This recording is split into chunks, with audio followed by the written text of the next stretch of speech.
Hi, నేను మీ Bharadwaj. Welcome to temple travel and green adventures.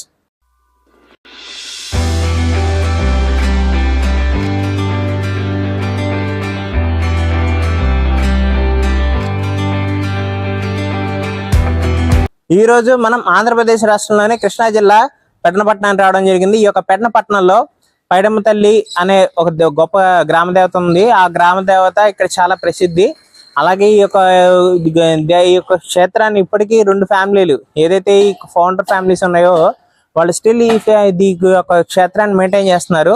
ఆ విశేషాలు అంటే ఈ రోజు మనం తెలుసుకుందాం. అలా ఈ విశిష్టత, ఈ గుడి చరిత్ర, అసలు అమ్మవారు ఎలా వెలిచారో అవన్నీ ఆ విశేషాలన్నీ ఈ రోజు మనం తెలుసుకుందాం. రండి.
నమస్తే అండి. పేరేంటండి? పైడమ్మ అండి. పైడమ్మ గారు. అమ్మవారి పేరే. ఓకే, ఏ ఊరండి? అది బ్రహ్మపురం వైఎస్ఆర్ కాకి. బ్రహ్మపురం, అది ఇక్కడే పెడన ఏరియానే. పుట్టిల్లి పెడన రామలక్ష్మి కాకి. ఓకే, రామలక్ష్మి వాళ్ళని. Okay okay. ఏంటండి ఈ గుడి విశిష్టత గురించి అన్న మీకు ఐడియా ఉందా? అని చెప్పగలరా? పెరిగిన కాడి నుంచి పైడమ్మ తల్లి నాకు తెలుసు. ఓకే. అప్పుడు మా వాళ్ళు నా గ్రామ దేవత పేరు పెట్టారు. దేవుడి మహిమ బాగుంటది, అనుకున్నట్టు బాగుంటది. జరుగుతాయి కదా సంబరాలు కూడా బాగానే జరుగుతాయి. అన్ని బాగానే జరుగుతాయి. నైవేద్యాలు అవి కూడా అందరూ పెట్టుకుంటారు. ఆదివారం టెంపుల్ కి వస్తారు. అంతా బాగానే జరిగిద్ది. ఎప్పుడెప్పుడు వస్తా ఉంటారు ఇక్కడికి? ఎక్కువ ఆదివారం, మంగళవారం, లక్షవారం, శుక్రవారం అట్లా వస్తాం. ఈ గుడి విశిష్ట అసలు చరిత్ర అన్న మీరు ఏం చెప్పగలరా? చరిత్ర ఏం తెలియదు. ఓకే అండి, థ్యాంక్ యూ అండి. Thank you.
నమస్తే అమ్మా. నమస్తే అండి. అసలు ఏంటి పైడమ్మ గుడి అనేది చాలా ఫేమస్, పెడల నుంచి చెప్తున్నారు. అసలు ఏంటి విశేషాలు ఏంటి, అమ్మవారు ఇక్కడ ఎలా వెలిసింది, ఇది యొక్క విశిష్టత, గుడి విశిష్టత, ప్రాముఖ్యత ఏంటో కొంచెం చెప్పగలవు మాకు? గుడి విశిష్టత అంటే అమ్మవారు ఎక్కువ పిల్లల తల్లి. పిల్లలు లేని వాళ్ళు వచ్చి ఇక్కడ అమ్మవారి చేతిలో ఉన్న పండు తింటే పిల్లలు పుడతారనే నమ్మకం ఇక్కడ. అమ్మవారు 16వ శతాబ్దంలో పుట్టారు. 16వ శతాబ్దంలో ఎవరో పోకిరిగాళ్ళు వచ్చి ఏదో అన్నారని చెప్పి కృష్ణమ్మ బావ దగ్గరికి వెళ్ళి దూకి ఆత్మహత్య చేసుకున్నారు. అప్పుడు దూకేటప్పుడు అమ్మవారు ఏమన్నారంటే, నేను బతకలేకపోతున్నాను, నన్ను నీలో కలిపేసుకోమ్మా అని చెప్పి నీళ్ళ దేవతని అడిగింది. గంగానమ్మ తల్లిని అడిగితే అమ్మవారు ఈ అమ్మవారిని చేర్చుకొని అక్కడ వెలిసిన ఆవిడ ఇక్కడ చెరువు దగ్గరకు వచ్చారు అనమాట. చెరువు దగ్గరకు వచ్చినప్పుడు ఎవరు అంత గమనించలేదు. గమనించకపోయేసరికి ఏదో రాయ అని చెప్పి అనుకున్నారు. తెలియకపోయేసరికి అమ్మవారు వేరే ఒక వ్యక్తి మనిషి మీదకి వచ్చి, నేను ఇలా వెలిసాను, డిసెంబర్ పౌర్ణమి నుంచి మళ్ళీ మార్గశిర పౌర్ణమి నుంచి మళ్ళీ పౌర్ణమి ఎండ్ అయ్యేంత వరకు నాకు సంబరాలు చేయండి, జాతర జరిపించండి అని చెప్పి అన్నారు. అప్పటి నుండి ఇప్పటి వరకు జాతర జరుగుతూనే ఉంది. మార్గశిర మాసంలో ఈ యొక్క జాతర జరుగుతుంది. అంటే మంత్ అని చెప్పగలవా? డిసెంబర్ పౌర్ణమి ఎప్పుడైతే అప్పుడు. పౌర్ణమి స్టార్ట్ నుంచా? మార్గశిర పౌర్ణమి అని చెప్పి డిసెంబర్ లో ఒక రోజు ఉండిద్ది. ఆ రోజు నుంచి 12 రోజులు జరిపించుకుంటారు. 9వ రోజు అమ్మవారిని తెప్పోత్సవం ఉండిద్ది, చెరువు చుట్టూ తిప్పుతారు.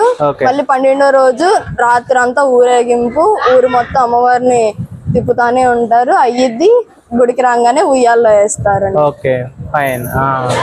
ఇంకా ఏంటి అసలు ఈ యొక్క టెంపుల్ ఫ్యామిలీస్ మీకు ఎలా సంబంధం? ఈ టెంపుల్ ఫ్యామిలీ అమ్మవారు చెప్పారు అన్నమాట, మేము దాసోళ్ళ కోడల్ని, తోటలో పుట్టింటి రాళ్ళని అని చెప్పి చెప్పడం వల్ల మాకు కూడా తెలిసింది.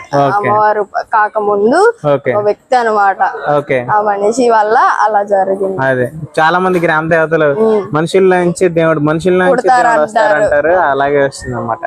ఓకే, మాకు ఎన్నో విశేషాలు చెప్పావు. చిన్నదానివైనా నీకు చాలా విశేషాలు తెలుసు. చాలా థ్యాంక్ యూ. అలాగే ప్రతి ఒక్కళ్ళు ఈ క్షేత్రాన్ని దర్శించుకుని మీ యొక్క కోరికలు ఏమైనా ఉంటే తీసుకోవాలని ఆశిస్తున్నాము. అలాగే ఇక్కడ పిల్లలు పుట్టిన వాళ్ళకి ఇక్కడ వచ్చి దండం పెట్టుకుంటే పిల్లలు పుడతారని కూడా చెప్తున్నారు. అండ్ అలాగే అందరూ తప్పనిసరిగా ఈ యొక్క క్షేత్రాన్ని మార్గశిర పౌర్ణమి రోజు డిసెంబర్ లో విజిట్ చేసి ఈ యొక్క సంబరాల్లో కూడా పాల్గొనొచ్చు అని చెప్పేసి కోరుతున్నాము. Thank you.